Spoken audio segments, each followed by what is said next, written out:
Hello, my name is Nicholas, and a couple of people have asked me to help them with their English pronunciation, and particularly to use a British or an English accent. So here's my first attempt at an instructional video beyond the first video response which spawned these requests.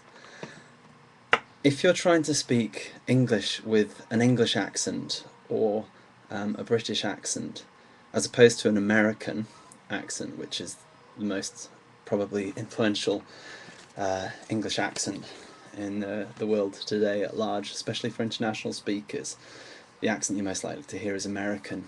The first distinction that I can hear, the most obvious one, and the best giveaway, is the way the American accent uses the letter R.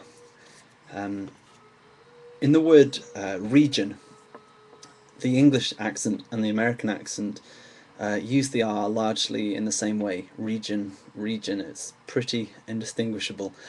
But when you have the R in the middle of the word, take the word part, for example, with the British accent, well, I'm going to stop saying British because there's just so many accents. With my accent, I'm English. With my accent, I say part. You can hardly hear the R at all. It's not really pronounced. You can hear the T. It finishes with a T sound. With an American accent, that would be more like part. They swallow the T and really accentuate the R. Part. Some British accents do this as well, which is why I'm trying to distinguish from just saying British. Pat. Again, you can hear the T, but without the R, the A, the vowel sound has changed considerably. So here's with the R, part, without the R, pat, part, pat. And that's the same in the word park, P-A-R-K. You don't really pronounce the R, it's just park. It changes the vowel sound. Pet becomes pert. And I can't think of many examples. I probably should have prepared better for that. But that's the simplest lesson. And I think if you want, perhaps if you want more help, a clever way would be to upload a video of you speaking English and trying an English accent, and I'll see if I can give you any pointers. I'm not quite sure how else to teach an English accent. That's the first step, certainly. The other, I suppose, would be to make sure you say your T's the way English people say them. So, in the middle of a word, for example,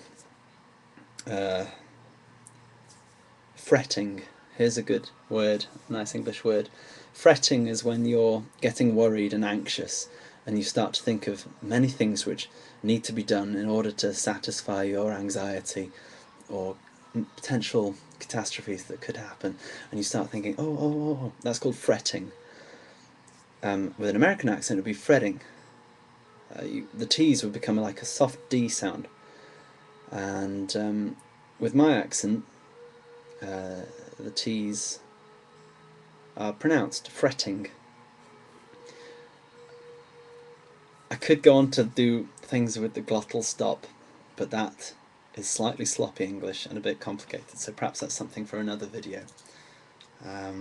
Until then, happy English speaking, and I look forward to hearing any accents you want to throw at me.